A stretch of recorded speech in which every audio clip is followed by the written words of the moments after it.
और गैर हाजिरी लगा के अवसर चला गया। क्या कभी वो चैन से बैठेगा? वो तो कितने 2, 4, 5, 10 मिनट 15 मिनट गैर हाजिर होया होगा, कहीं बाहर चाय पीने चला गया या कहीं दूर चला गया, अपने निजी काम चला गया, और उतनी ही देर में पकड़ा गया, उसको चैन नहीं मिलेगा। इधर उधर भागेगा, अफसर के पैर पकड़ेगा, जी माफ कर दो, देखो मेरी हाजिरी बन गई थी और मैं अपने काम पर लगा हुआ था, थोड़ी बहुत देर के लिए बाहर गया था, मुझे माफ कर दो, मुझे माफ कर दो। वो इतने थोड़े समय की बात, और यहाँ तो हमारा समय अथाह है, बीतने लग रहे हैं। क्या करेंगे आप पूछ के?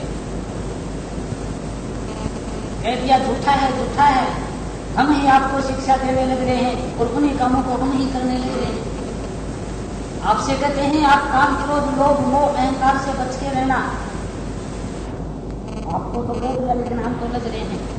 कहे कबीर, सुनो भाई साधो, ये कबीर जी कह गया, ये रविदास जी कह गया, ये गुरु नानक जी कह गया, ये कृष्ण जी कह गया, ये गीता में कह गया, ये रामचंद्र जी कह गया, ये रामायण में तुलसीदास जी कह गया। बार बार सुनते हैं कि ध्रुव भगत पार उतर गए, ध्रुव भगत पार उतर गए, शोर मचा दिया किसी ने। एक भला आदमी कोई वही पर था, सोचा सोने तो नहीं देगा, वो बैठ के कहने लगा कि नंदे वाले सेठू के 100 थैली, नंदे वाले सेठू के 100 थैली। पहले वाला कहने लगा कि तेरी माँ का के, तो वो भी यूं कहने लगा कि ध्रुव भगत पार उतर गया, तेरी माँ का के। जिन बातों के बारे में बताया गया वो बातें तो कुछ ऐसी हैं, आप उन बातों को छोड़ भी नहीं सकते हैं, क्योंकि आपके लिए अमल लग गया है। एक ऐसा नशा है कि एक बार कोई कर ले तो वो जिंदगी में छोड़ नहीं सकता, 2-3 साल में वो खत्म भी हो जाता है। लेकिन आपका नशा तो ये कुछ ऐसा नशा है कि ये नशा आपसे छूटेगा नहीं, आप कितना ही जोर लगाएं। और ये नशा है भी कुछ ऐसा कि इस नशे में एक गुण है, अगर कोई इस नशे को करेगा तो वो गुण क्या है कि नशा करते ही वो जान छुटा देगा, और जान को कोई छोड़ना नहीं चाहता। तो फिर उसके साथ क्या होगा? जो होने लग गया है वही होगा। होने क्या लग रहे हैं? बेचैनियां, कलह कलेश, लड़ाई झगड़े, बैर विरोध, ये सारे के सारे आ जाते हैं। अगर ये काम नहीं करेंगे बचेंगे कैसे? मन कपटी घट घट में बैठा, सब जीवन का पकड़ा फेंटा, सेवा में घुसपैठ कराई और तरह कोई हाथ में आई, सेवा में असकीना बेचा, मन को सबके घर घर खेचा। कि वो सेवा करने की हिम्मत, वो अहंकार के त्यागने की हिम्मत, वो काम क्रोध लोभ मोह अहंकार को छोड़ने की हिम्मत, जो एक ही नाम के सुमरण से आनी थी, वो सुमरण तो किया नहीं और बातें बनाते रहे, और बातें बनाते बनाते यहाँ तक पहुंच गए कि बताना कहाँ तक पहुंच गए। कहानी सुन सुन के मोटे हो गए झिंग, आवत साधु देख के और आगे अड़ा दिए सींग। फिर क्या होगा? हर किसी को बार बार यही बतलाया जाता है कि भाई अपना काम करके अनुभव करके देखो। आप जिस जगह बैठे हैं ये तो एक परीक्षा केंद्र है, आपकी परीक्षा आज तक नहीं ली गई है कभी भी, और ना ही कभी आपसे ये कहा गया है कि आपने क्या अनुभव किया। अब आप कृपया ये बताइए कि आपने क्या अनुभव किया। कोई एक बार खड़ा होके बतलाए, क्या इस शरीर से अलग होके देखा? क्या जितने जी मर के देखा? क्या आंखों से ऊपर उठ के देखा? क्या कारण शरीर में गए? क्या आत्मा का रूप देखा? क्या अपने परमात्मा का शब्द का रूप देखा? अगर नहीं देखा तो आपका जीवन बीतने लग गया है, एक एक पल बर्बाद होने लग गया है। यहाँ फिर आप क्या देखेंगे? बेचैनी, कलह क्लेश यही देखेंगे। हम पुस्तकें उठा के पढ़ते हैं, जगह जगह देखते हैं, चारों तरफ बेचैनी, और वो बेचैनी जो संत महात्मा हो गए हैं उनमें भी वही बेचैनी। संत सतगुरु कहलाए हैं, लेकिन संत सतगुरु होने के बाद भी काम वासनाओं में घर दबाए हैं,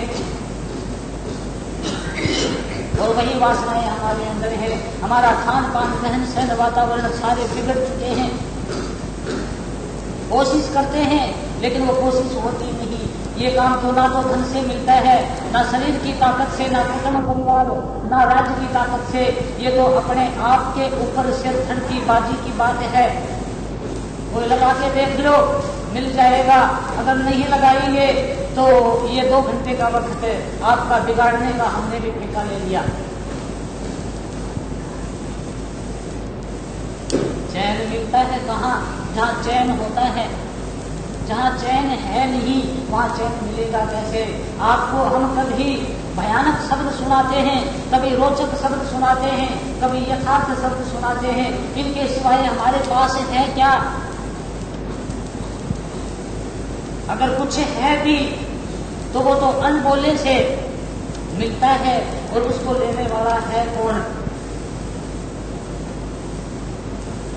जब हाजिरी लगाने का वक्त आता है उस वक्त सबकी ठोडी छाती के ऊपर टिकी हुई मिलती है, या आराम से पुकार मारने लग रहे हैं, सोने लग रहे हैं चारपाइयों के ऊपर, या मन के, या जिह्वा के, या पांचों ज्ञान इंद्रियों के रस लेने में जुटे हुए हैं।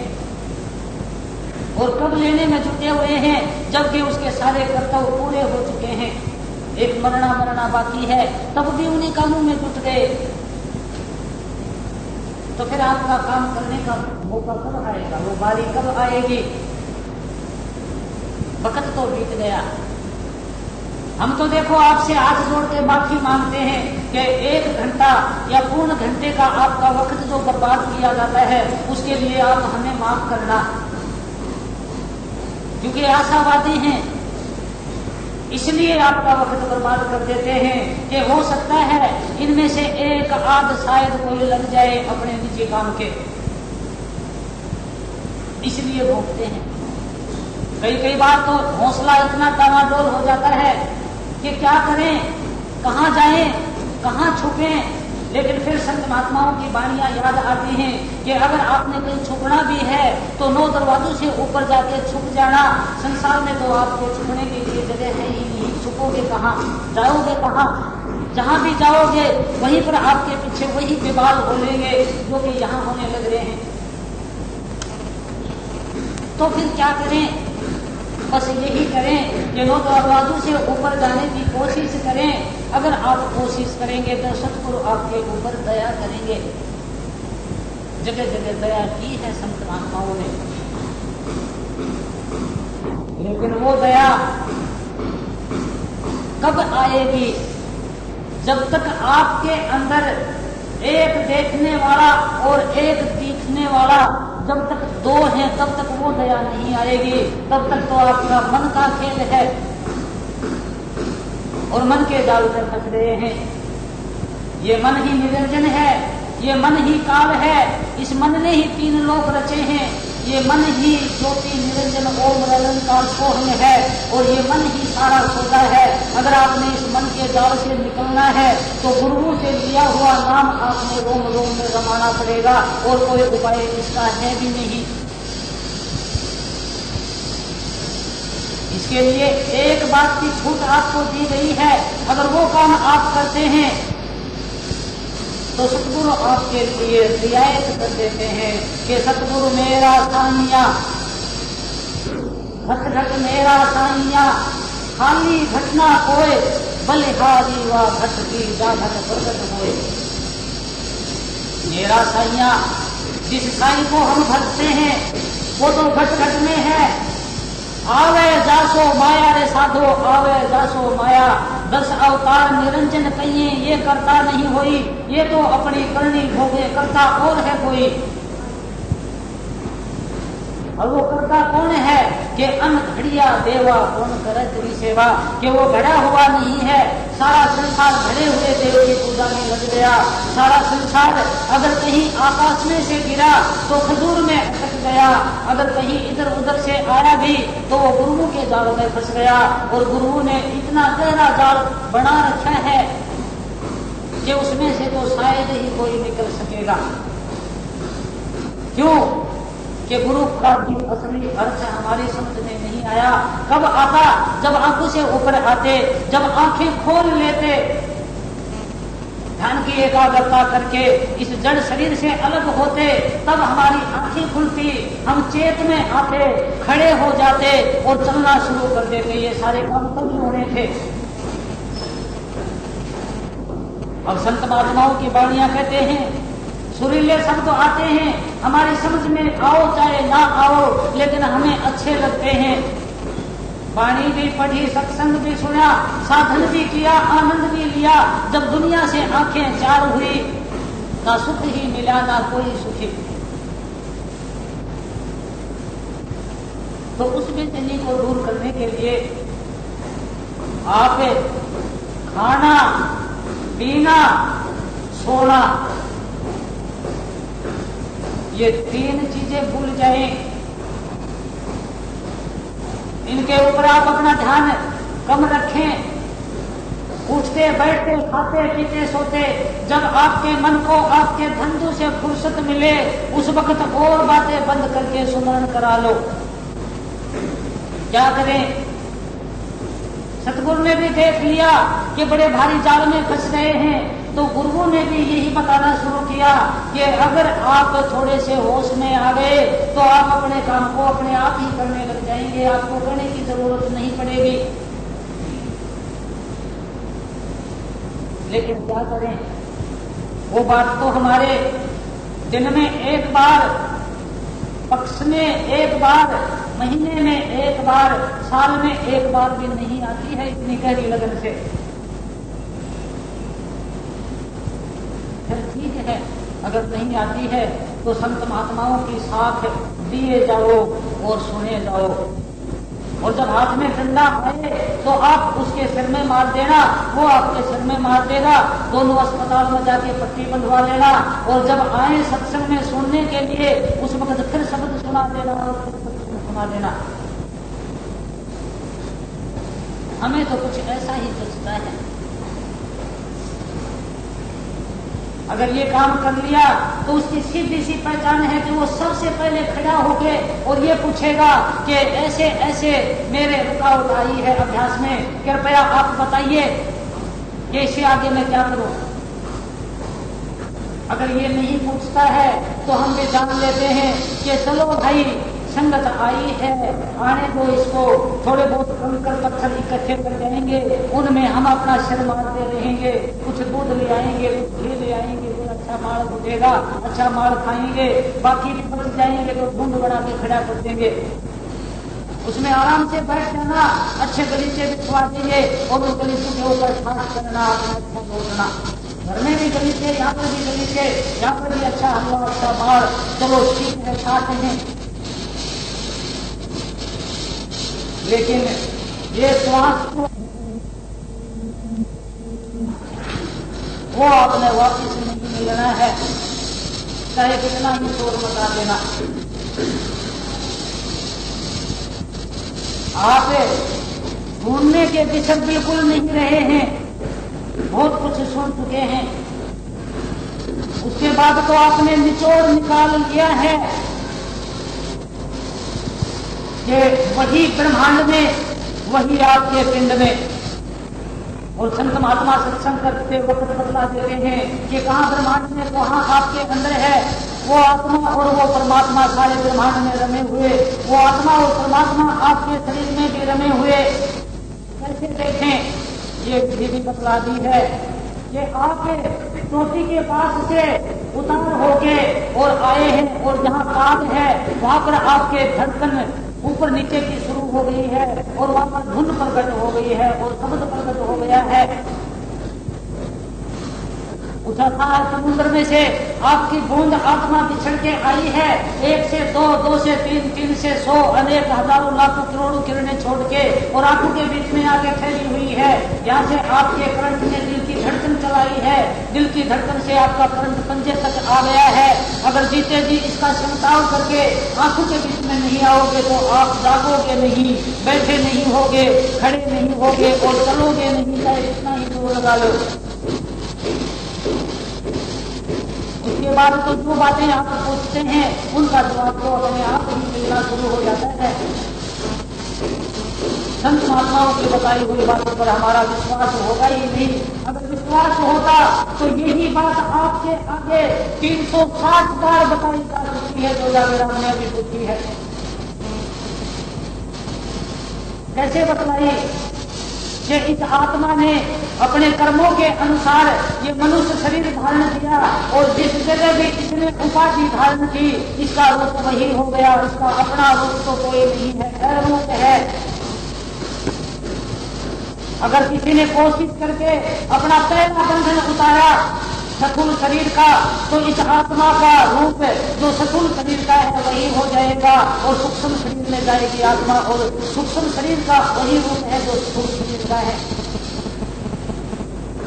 अगर आपने अंदर धुनों को सुना, प्रकाश को देखा, तो ये आपकी आत्मा सूक्ष्म शरीर को छोड़ के कारण शरीर में चली जाएगी और कारण शरीर का रूप भी वही है जो आपके स्थूल शरीर का है और जिस शरीर में आपने साधना की है।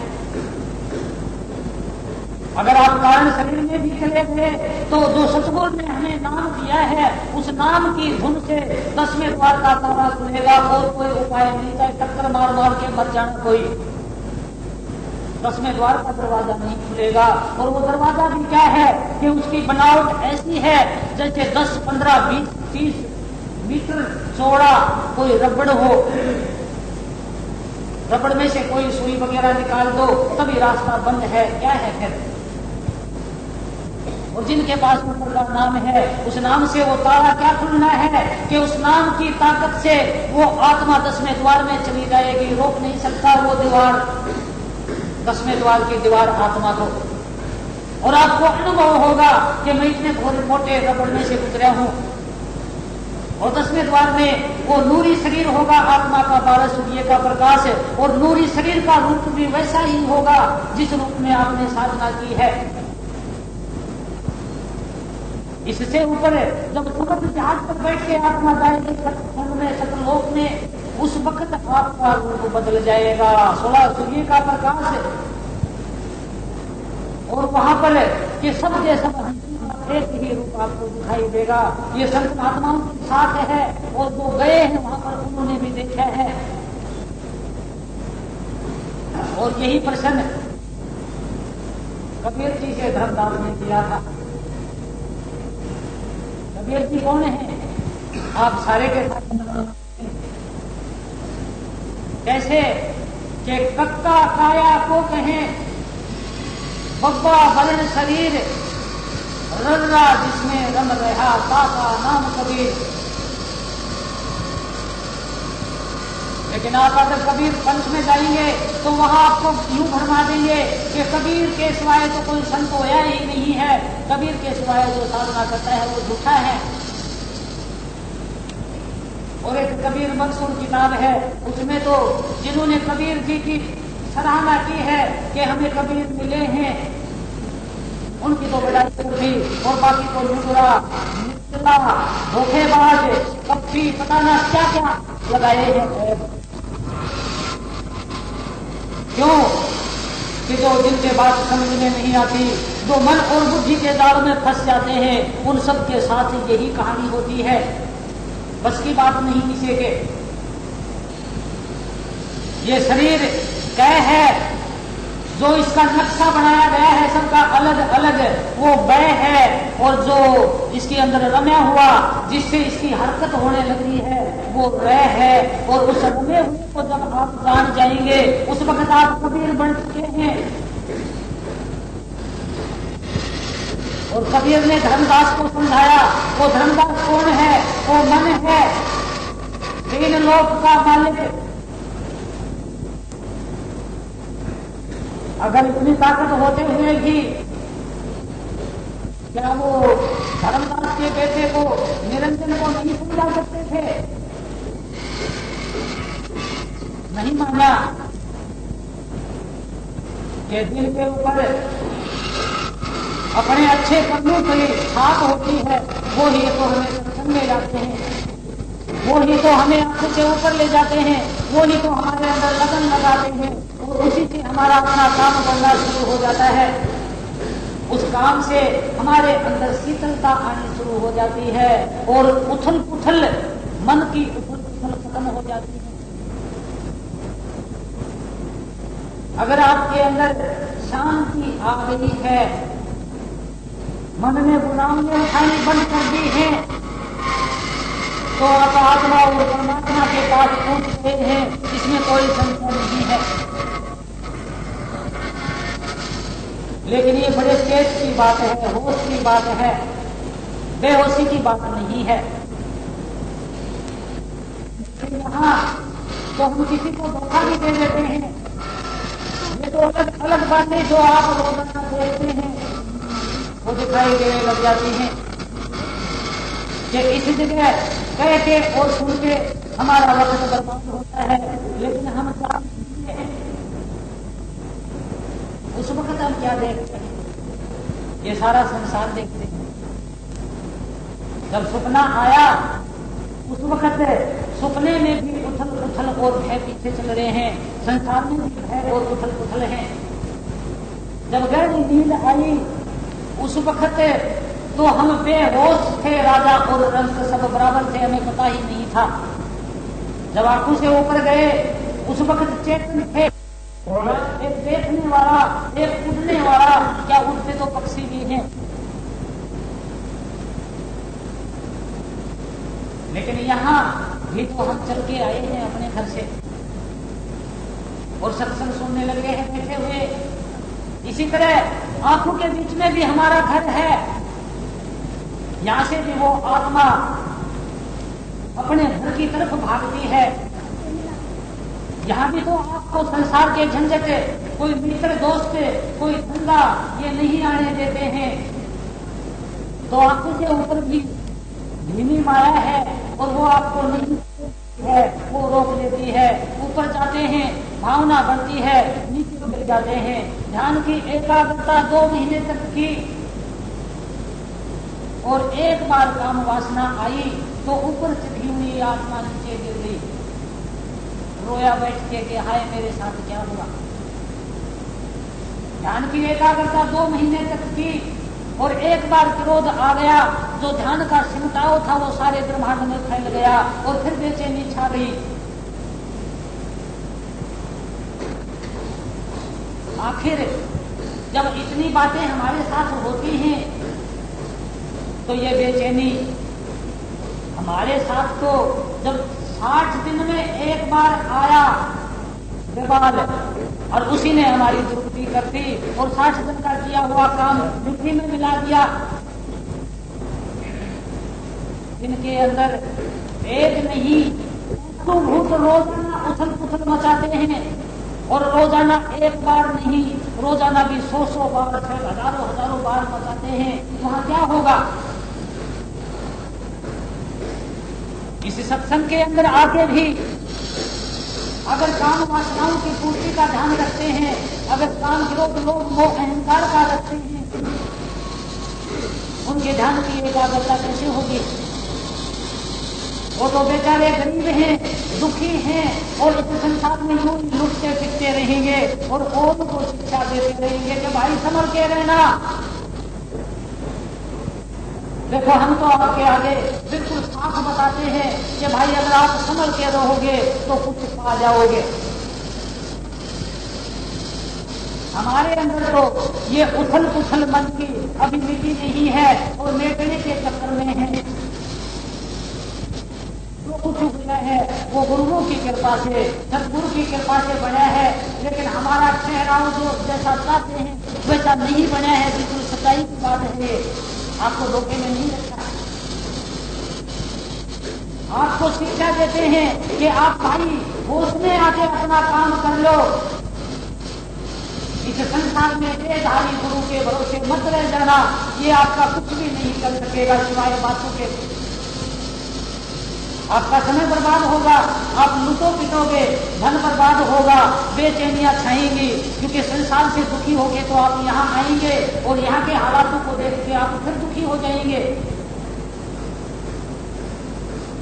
अभी मनुष्य शरीर आपको मिला है, इस मनुष्य शरीर में आप अपने अंदर जाके आंखों के बीच में खड़े होके ऊपर देखो सौदा, उसके बाद आपको धन्य है। और हम आपको सतगुरु सब कुछ मानने के लिए तैयार है, क्योंकि आपने वो काम करके देखा है जिस काम से सारा संसार डरता है। अगर ये काम नहीं किया तो भाई बेचैनी दूर नहीं होगी, क्योंकि मन का काम है बेचैनी करना। तो संत महात्माओं की दया क्या है? वो यही दया है कि वो सच्चाई की बात बताते हैं कि आप सच्चाई हैं, आप सच हैं, और आंखों के बीच में बैठे हैं। औरों की बात क्या देखने लग रहे हैं? औरों की बात तो पहले जमींदारी में डूब देखा करते, और वो जाके जब अनाज निकालते थे जमींदार तो पैर में जाके कहते थे कि ऐसा ही तेरा परदादा ऐसा था, तेरा दादा ऐसा अच्छा था, तेरा पिता ऐसा अच्छा है, और तू इतना जोर का बढ़िया आदमी है, और सारा दिन लगा देता था। जमींदार शाम को कहता था भाई आज तो पैर नहीं निकला, कल आना। और बच्चे बेचारे के भूखे रह जाते थे और उसके घर में आ जाता था, कुछ नहीं मिलता था उसको। अब गुरु के आप बात देखते हैं, गुरुओं ने जो बतलाया है उसके ऊपर अगर आप चलेंगे तो आपको सतगुरु का रास्ता बतलाया है, और सतगुरु ने ही करना है जो कुछ करना है, गुरुओं ने कुछ नहीं करना है। फिर गुरु का रूप जो दिखाई देता है कि आपने हमारा काम किया, क्योंकि आपने अपने मन से गुरुओं को इष्ट बना लिया है, परमात्मा बना लिया है, परमात्मा मान लिया है। इसलिए सतगुरु ने आप रूप जो था वो गुरुओं का धरना पड़ा है। सतगुरु का रूप के सतगुरु चिन्हो रे भाई, हर शब्द यही कहता है कि सतगुरु चिन्हो रे भाई। अगर सतगुरु नहीं चिन्हा तो तेरी नरक पड़ी चतुराई, ये सारे के सारे शाणक तुझे दुखों में ले गई, और मनुष्य जन्म जो था वो तेरा दाव पर लग गया। फिर है कोई ऐसा? देखो आपके आगे एक सच्ची बात, सच्ची घटना है कि जिन दिनों बेचैनी छाई हुई थी कि क्या आत्मा है, क्या परमात्मा है, क्या जंजाल है, उन दिनों की बात है। ये कोई शब्द था और उस शब्द के अर्थ का पता नहीं लगा कि किन शब्द है। हे सतगुरु दया करो, और एक सेकंड भी नहीं लगा सतगुरु ने दया करते हुए, क्योंकि अचेतन अवस्था हो गए और सतगुरु ने गुरु का रूप लेके वो सारे का सारा शब्द खोल के बता दिया कि इसका ऐसे ऐसे ऐसे अर्थ है। और जब यही बात हम गुरुओं के आगे बताएं तब उन गुरुओं को खुशी पैदा होती है। तब वो कहते हैं कि रे भाई हमने तो तुमसे सीखा है, लेकिन 100 में से 99 गुरु इस बात को छुपा जाते हैं असलियत को, और वो चुप हो जाते हैं इस जगह आके। ये धर्मदास तो ही लाख दुहाई, सार भेद भार नहीं गई, ये सार भेद को मत बता देना। और हम गुरुओं को ही सतगुरु समझ के और यहीं पर बैठे रहते हैं। 2 रूप रहते हैं, एक गुरु का रहता है, एक हमारा रहता है। तो ये कहां तक रहता है? ये भवन गुफा तक रहता है। ये आत्मा का नूरी रूप रहता है और गुरु का भी नूरी रूप रहता है। उसके बाद तो गुरु का रूप शब्द स्वरूप होके आत्मा का अपना प्रकाश 16 सूर्य का अथाह प्रकाश और धुनात्मक को प्रकाशात्मक। और जब 16 सूर्य का प्रकाश या लाखों सूर्य का प्रकाश अथाह प्रकाश में जाता है तो सूरत शब्द में जाती है, तब आपका काम पूरा होता है। इसीलिए तो गुरुओं ने बतलाया कि जब आपके साथ गुरुओं का लोग बातें कर रहा था उस वक्त गुरुओं को पता नहीं था कि क्या होने लग रहा है। जब आपने बतलाया तब उन्हें पता लगा है और तब उन्होंने जाना है कि ये तो सतगुरु का कारण था और सतगुरु ने दया की है। वो दया अगर आपके पास एक बार भी आ गई है तो आप बड़े बड़े धन्य हैं, क्योंकि सतगुरु से आपने लगाव कर लिया है और सतगुरु आपसे बातें करने लग गया है। अगर उस अभ्यास को आप बढ़ाओगे तो जितना भी बढ़ाओगे उतना ही बढ़ता जाएगा। एक दिन तो आप इस हद तक चले जाएंगे कि आप होगा आपका सतगुरु होगा और एक दिन आप और भी आगे बढ़ जाएंगे कि आपका सतगुरु और आप एकमकार होंगे। उस अनुभव को ही तो गाया है पलटूदास ने।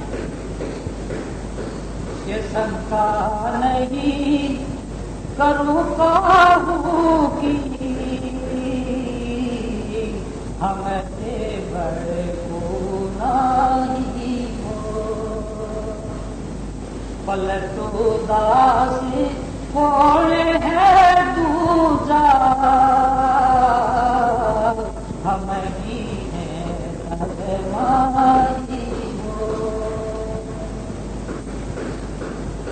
ये कितना खोल के बता दिया, काम नहीं किया। और ऐसे ही ये जो सतलोक में सोचे हुए हैं उन्हें संत कहते हैं। वो हर प्राणी के ऊपर दया करते हुए चलते हैं, लेकिन हमें इस बात का पता नहीं है। इसलिए हम अपने जो कुछ अभ्यास करते हैं वो सारे का सारा अभ्यास मांगू में जब बना के भेज देते हैं, मांग करते रहते हैं कि सतगुरु ये हो जाए, ये हो जाए, ये हो जाए। कि सतगुरु तो हमारा बेवकूफ है, हम सिखाने हैं, इसलिए सतगुरु से बता के अपना काम करवाने लगे हैं। कि हमारी कमाई भी खत्म और वो काम भी अगर कमाई पूरी नहीं है तो काम भी नहीं होता है। फिर तो हमारा विश्वास भी डमाडोल हो जाता है कि जब हमारा काम ही नहीं किया सतगुरु ने तो कैसा सतगुरु, कैसा परमात्मा, कैसी आत्मा, क्यों खाम खा के ढोंगों में गए, क्यों हमने अपना वक्त बर्बाद किया। ये काम आपको किसी को ये नहीं कहेगा कि आपने कहां से उपदेश ले रखा है, नहीं, कहीं से भी ले रखा हो इस बात से कोई फर्क नहीं पड़ना। अगर आपके पास वर्णात्मक शब्द बगैर सिद्ध किया हुआ भी है संत महात्माओं का तो वो भी रट जाएगा। और सतगुरु की तरफ से ये सुविधा है कि आप एक बार उसको रटना शुरू करके रोम रोम में रमा लें। आप ध्यान की एकाग्रता एक जगह कर लें, आप खुल जाएंगे, अलग होकर देखेंगे जड़ शरीर से। इसीलिए सारे की सारी जड़ पूजाएं चली हैं, मूर्ति पूजाएं। लेकिन फिर मूर्ति पूजाओं में आपको लक्ष्य नहीं मिलेगा कोई भी और घूमते रहेंगे इस सूक्ष्म मंडल में। जैसे यहाँ बेचैनी में इस मंडल में घूमते हैं, ऐसे ही सूक्ष्म मंडल में घूमते रहना जड़ पूजा से।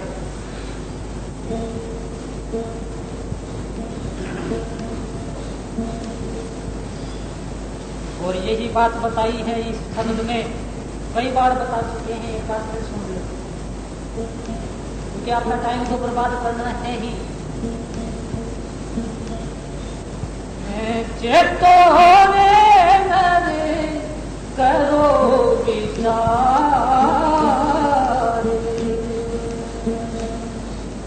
छल रूपी है ये संसार।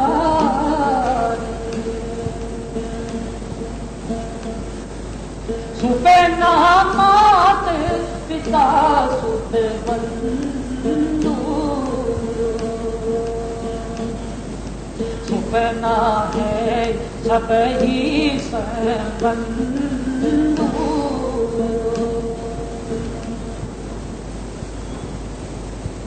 किसकी नजरों में है ये सुपना? ये महात्मा चरणदास की नजरों में है, क्योंकि उसने अनुभव करके बोली है ये वाणी। हमारी नजरों में तो जब हम देख लेंगे इसको तब होगा। अभी तो हमें कुटुंब के, परिवार के, खेतों के, रिश्तेदारों के, नौकरियां जहाँ की हैं उनके, और जहाँ जहाँ हमने जो जो कर्म किए हैं उनके बंधनों में फंसे पड़े हैं और उन्हीं के सपने आते हैं। इन सपनों से हमारा फंडा नहीं चुका है। इधर ये जागृत सपना, इसमें बेचैनी, उधर सपने में सपना, उधर बेचैनी, थोड़ी बहुत देर बेहोश पड़ते हैं तो पड़ते हैं, और नहीं तो तुर्यापद में भी बेचैनी, तुर्यापीठ भी बेचैनी, और 10वें द्वार में भी आत्मा की वासना है।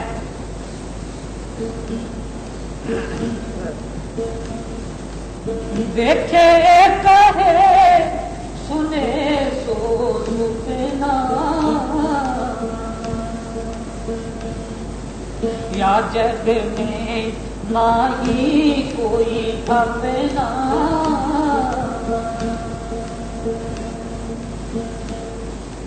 सुपना धरती और आकाश, सुपना चंद सूर्य प्रकाश,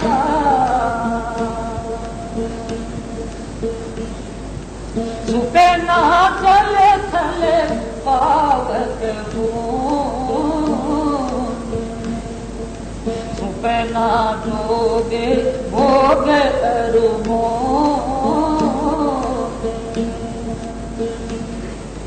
सुपना माया भोग व्यवहारी, सुपना कुल नाता परिवार,